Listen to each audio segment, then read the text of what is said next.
Good evening and welcome to NTD News. I'm Don Ma in for Stefania. Here are today's top stories. Twitter is abuzz with news that Elon Musk is about to drop the next installment of the Twitter files. This time, the focus is on Dr. Anthony Fauci. What has Musk been saying and how has Fauci responded? Congress gears up to vote for House Speaker, and leader Kevin McCarthy proposes key rule changes to win support. We'll tell you what those are and why some Republicans still aren't convinced. The latest update on the University of Idaho killings. The recently arrested suspect could return to Idaho as soon as this week to face murder charges. New Year's Eve plans in Northern California disrupted by a flood. We have more on the downpour the state faced over the weekend.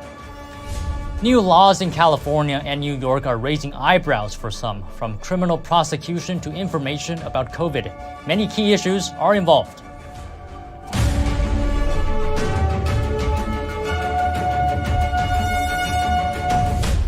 Twitter owner Elon Musk on Sunday teased the release of what's been dubbed the Fauci files. Coming later this week, NTD's Arlene Richards has more.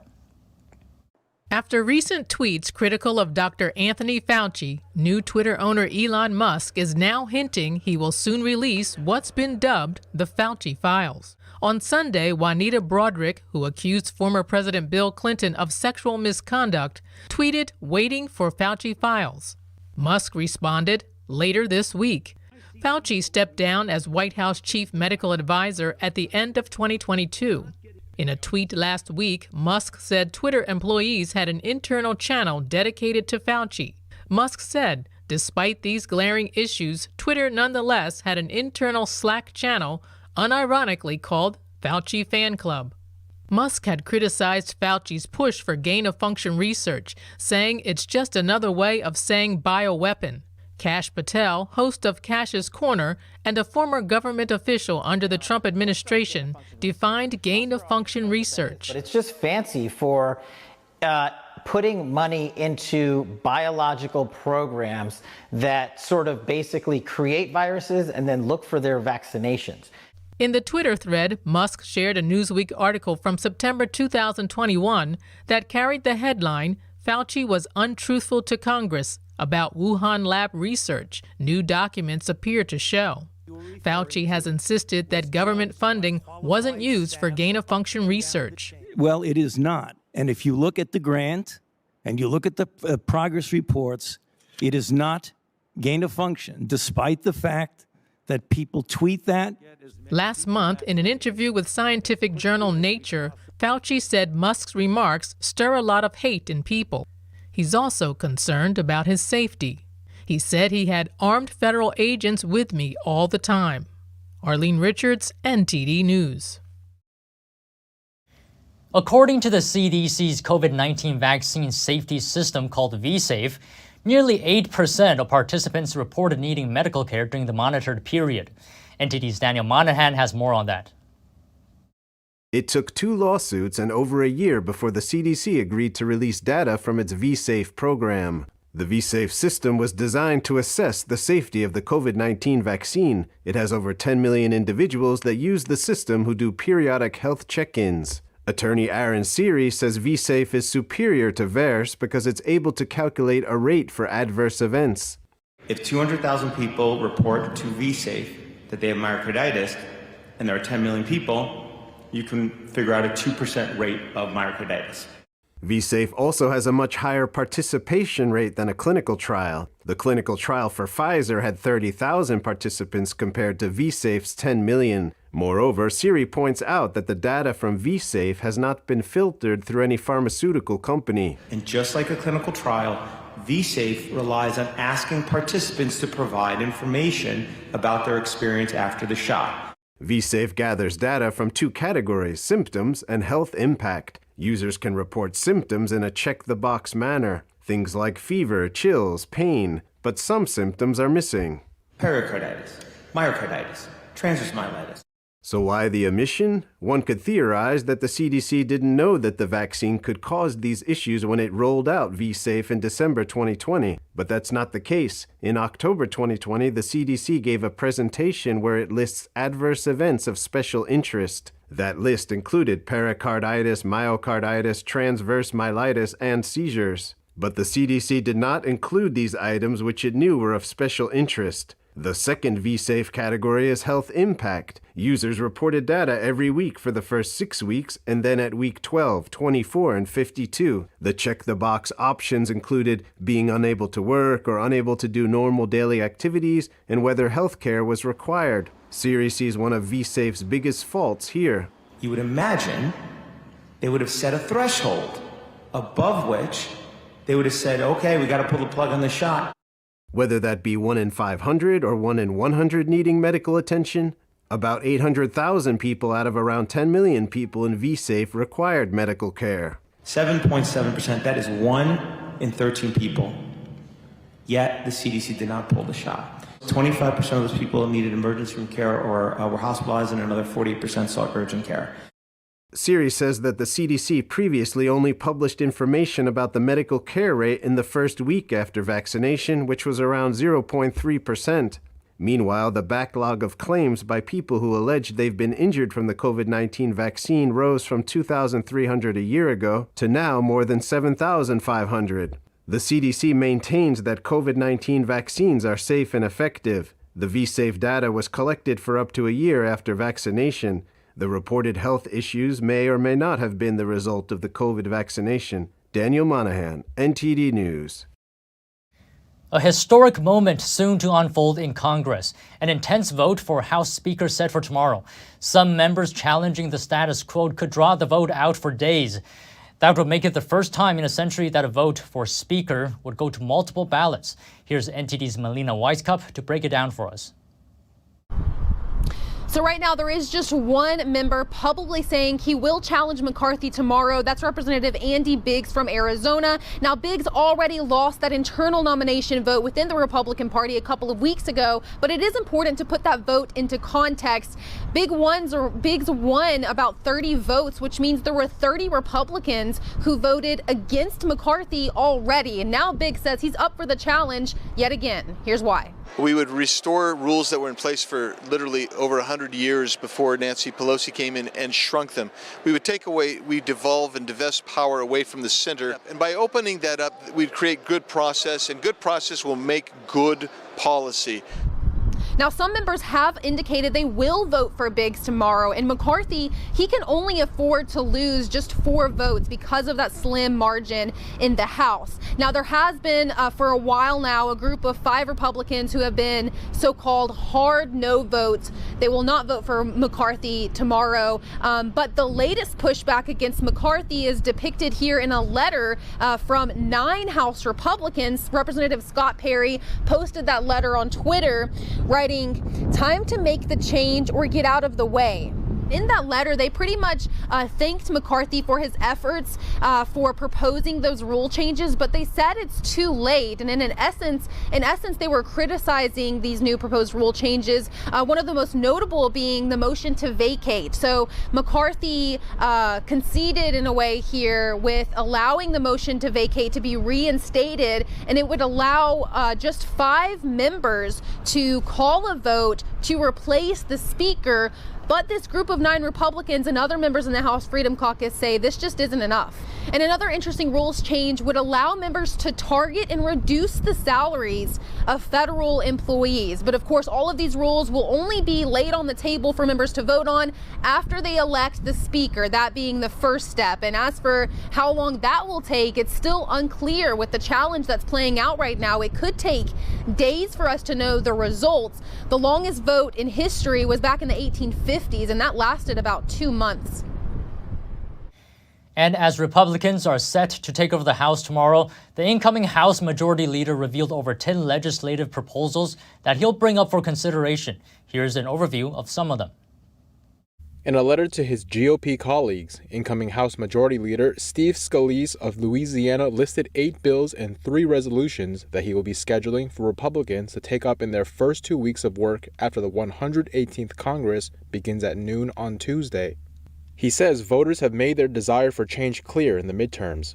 Scalise noted frustration with soaring inflation, the rise in violent crime, and the crisis of illegal immigration. The first bill, dubbed the Family and Small Business Taxpayer Protection Act, aims to revoke some of the additional IRS funding for 87,000 new agents which Democrats passed as part of their Inflation Reduction Act. Getting tougher on China is another immediate action item for the House GOP, with a resolution that seeks to establish a bipartisan committee on the competition between the U.S. and China. Numerous Democrats have reportedly shown interest in joining the committee.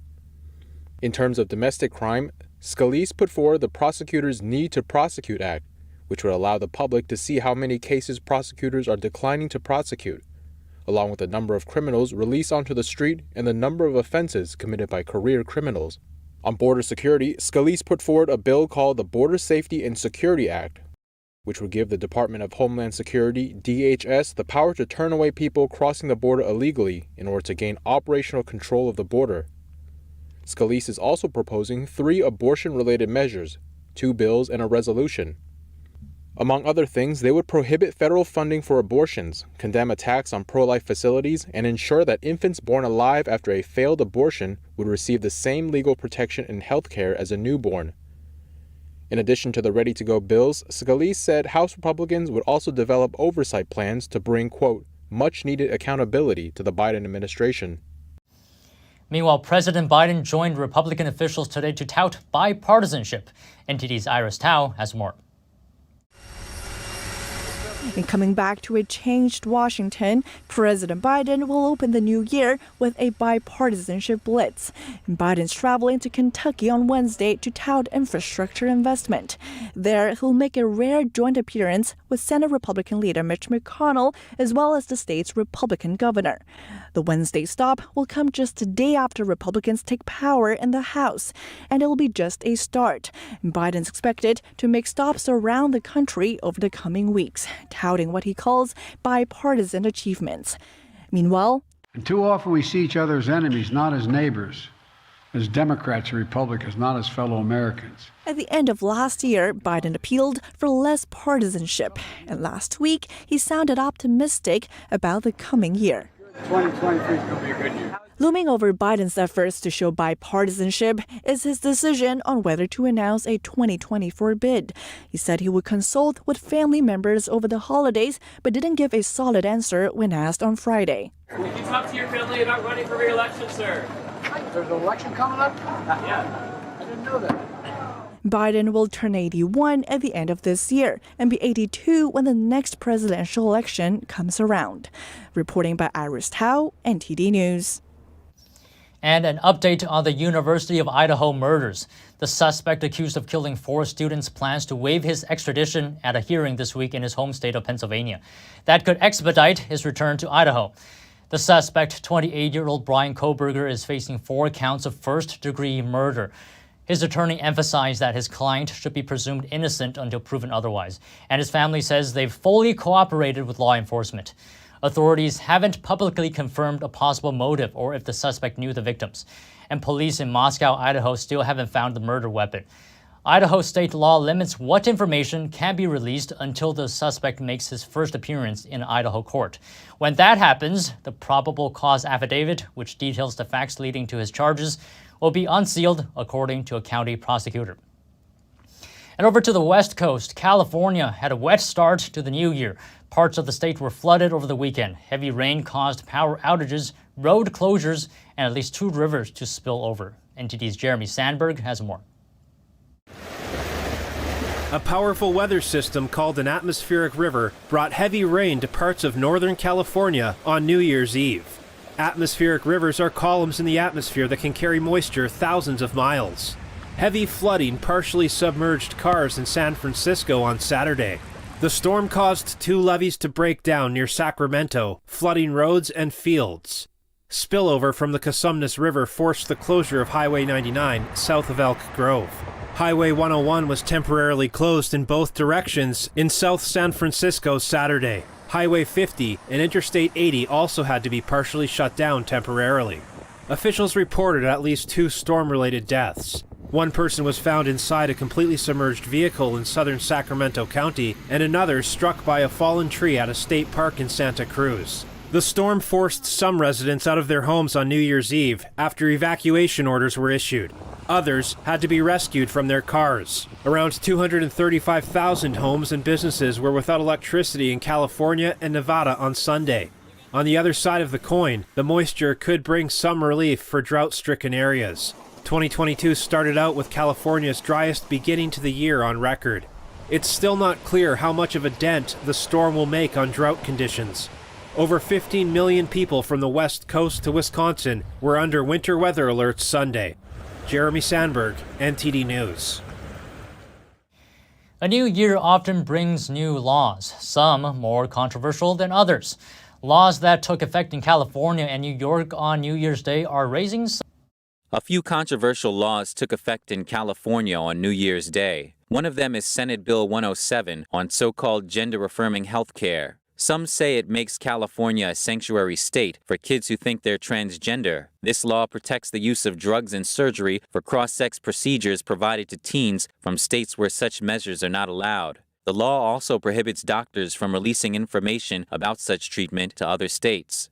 Another one is the so-called COVID misinformation bill. If a doctor shares mis- or disinformation about COVID-19, it now counts as unprofessional conduct. This could end up getting a physician's state license suspended or revoked. The bill describes misinformation as false information that is contradicted by contemporary scientific consensus, contrary to the standard of care. California is also expanding access to abortions. Under Senate Bill 1375, certain nurses can now perform abortions in the first trimester of pregnancy without the supervision of a doctor. Prostitution remains a crime in California in 2023. However, loitering for prostitution has been decriminalized under Senate Bill 357. Offenders convicted of such crimes can petition courts for the dismissal and sealing of their cases. The law was reportedly put in place to remove the social stigma around so-called sex work. Another offense that's been decriminalized in the Golden State is jaywalking. Assembly Bill 2147, the Freedom to Walk Act, says that fining people for jaywalking is racist because it's enforced unevenly in minority communities where people are more likely not to be able to pay the fine. And in New York, a law that also took effect on New Year's Day is making headlines. Kids under the age of 12 will no longer be arrested or prosecuted for pretty much all crimes other than homicides. This is leading some to think that adults might abuse children by using them in criminal activities. One Twitter user wrote, "All fun and games until gangs recruit kids to be their enforcers, and 12-year-olds are committing armed robberies with guns." New York offenders under the age of 12 will now be directed to local social services departments instead. Reporting by Arian Pastar, NTD News. And Illinois had planned to eliminate cash bail starting January 1st. However, the state's Supreme Court halted that ruling on Saturday as it prepared to hear arguments on the matter. A local judge ruled last week that eliminating cash bail for criminal defendants is unconstitutional. He said the General Assembly violated the Constitution's separation of powers clause when it passed a law that eliminated cash bail. The judge said the issue of bail should be left to the judiciary. The state's Democrat governor said he's confident the act will be found constitutional by Illinois' Supreme Court.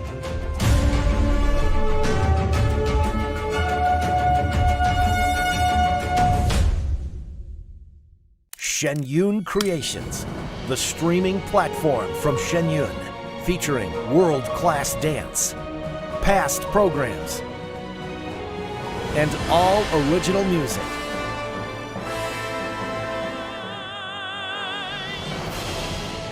Masterclasses, behind the scenes, comedy, and more. Explore shenyuncreations.com. Navigating a world of economic madness, you need to have the right guide. What do today's decisions mean for your tomorrow? We ask why. What's the alternative? Uncover the deeper reasons and the hidden influences, and highlight the real opportunities for profit. At NTD Business, we connect the dots for you. Good evening. Thanks for joining us. NTD Business. I'm Paul